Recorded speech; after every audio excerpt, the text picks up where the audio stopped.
ever fallen asleep in prayer? And I mean really fallen asleep. That kind of prayer where, maybe you wake up and there's drool on your cheek and you can't remember what year it is. Yeah. Yeah. I think we've all been there. But get this. Even the saints weren't immune to the occasional prayer nap. Oh, yeah. That's what we're diving into today. Yeah. These surprisingly relatable prayer struggles of Saint Thérèse of Lisieux, the little flower herself.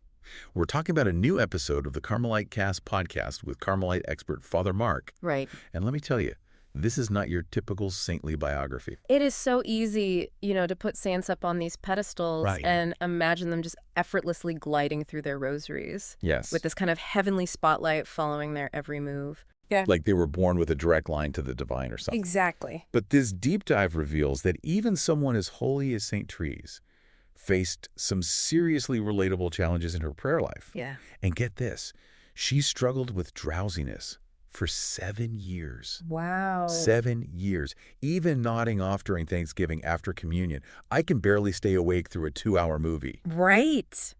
So that's saying something. Yeah.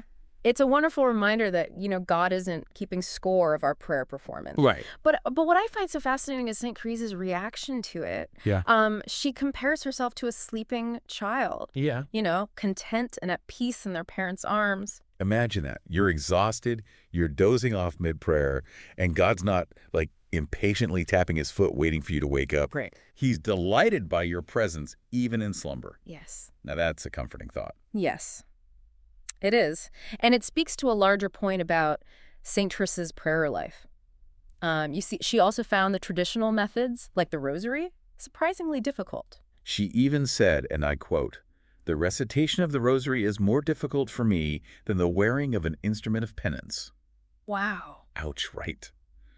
If a saint found the rosary that tough, where does that leave the rest of us, Right. battling through our mental grocery lists and text message notifications? Yeah, exactly. And that's where it gets interesting. You see, Father Mark suggests that this might indicate that St. Thérèse was being drawn towards a deeper, more contemplative form of prayer. Contemplative meaning. Contemplative prayer is less about the words and more about simply resting in God's presence, like basking in the sun on a warm day. Right. You're not doing anything. You're just being present and aware. Okay, I like the sound of that.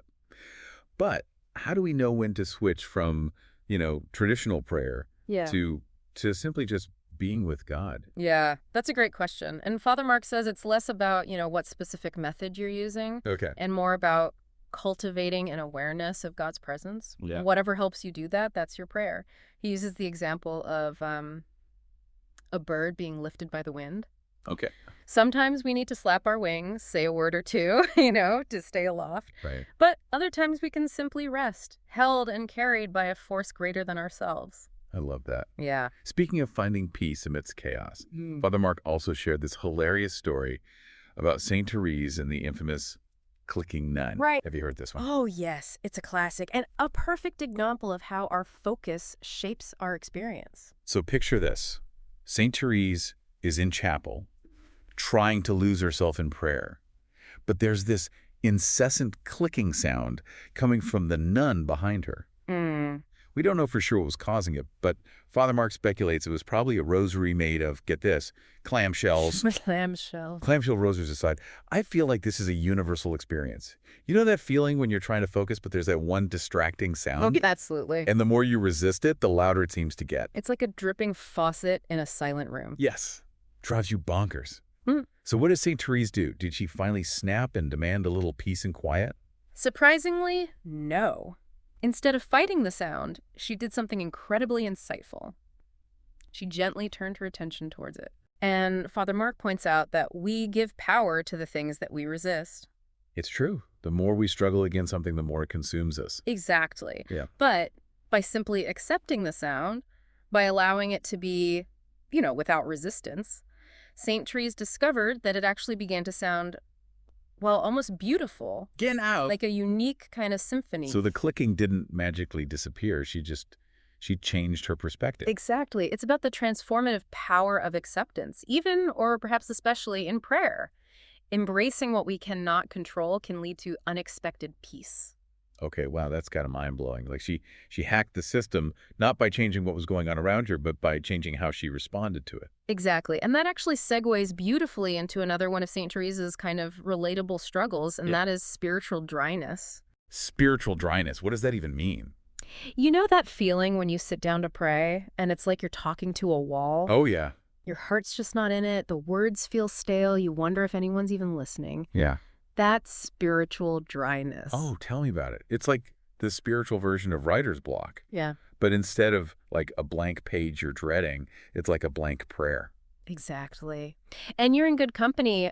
St. Therese described a similar experience, actually, with spiritual reading. Okay. You know those books that used to nourish your soul, maybe? Mm. Well, for her, even those became a chore. Wow. She said, and I quote, "If I open a book composed by a spiritual author, I feel my heart contract immediately and I read without understanding, without the capacity of meditating." Man, she really nails that feeling of like spiritual flatlining. I can practically hear the heart monitor going beep, beep, beep. Right. But if even she struggled with dryness, Yeah. what are we supposed to do when it hits us? Like, should we just power through it? Well, Father Mark, he cautions against forcing it. You know, he says that St. Teresa's experience reminds us that sometimes the most spiritual thing we can do is simply acknowledge the dryness, Okay.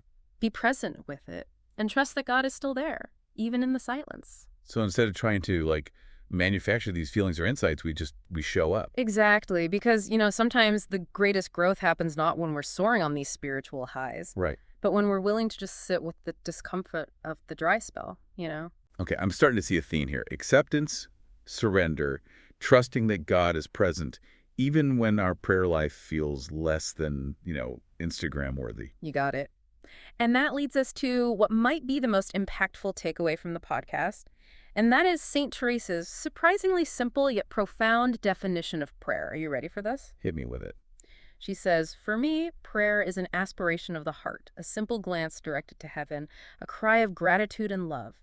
Finally, it is something great, supernatural, which expands my soul and unites me to Jesus." Wow.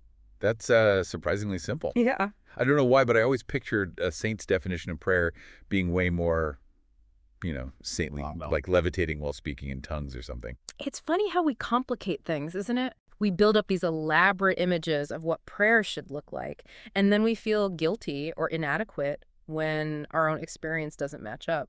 It's true. I've definitely fallen into that trap. Like I needed a special app or a fancy prayer shawl and noise-canceling headphones just to get God's attention. But St. Therese reminds us that it's not about the externals, it's about the heart.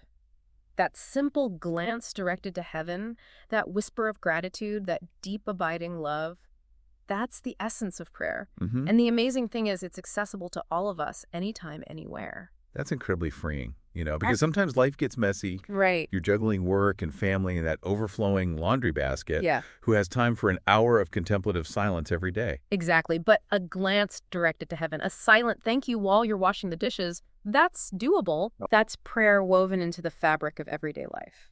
This is completely changing my perspective. Mm-hmm. You know what I find fascinating is that Father Mark mentioned that St. Teresa's definition is so powerful, so insightful, that it's actually quoted in the Catechism of the Catholic Church. It's true. Even the church recognizes that prayer doesn't have to be this big, complicated thing. Yeah. It's about that heartfelt connection with the divine, regardless of the form it takes. I love that. At the beginning of this deep dive, I was a little intimidated. Yeah. I mean, exploring the prayer life of a saint, talk about pressure. Right. But this whole conversation has been so grounding. Yeah. It's like St. Therese is giving us permission to be human, to be imperfect, to bring our messy, distracted selves to prayer, and to trust that God meets us right where we are. That's the beauty of her message. She doesn't shy away from the struggles, the dryness, even the occasional nap. Right. And in doing so, she makes holiness feel attainable, relatable, even for those of us who are, still working on staying awake through the homily. So as we wrap up this deep dive, I'm left with this one thought. If holiness isn't about achieving some picture-perfect prayer life, but about showing up authentically, with open hearts, willing to embrace both the highs and the lows of our spiritual journey, how does that change the way you approach your relationship with God? That's a powerful question, and one I hope all of our listeners will ponder as they go about their day. Until next time, keep seeking, keep exploring, and remember, Even the saints struggled. You're in good company.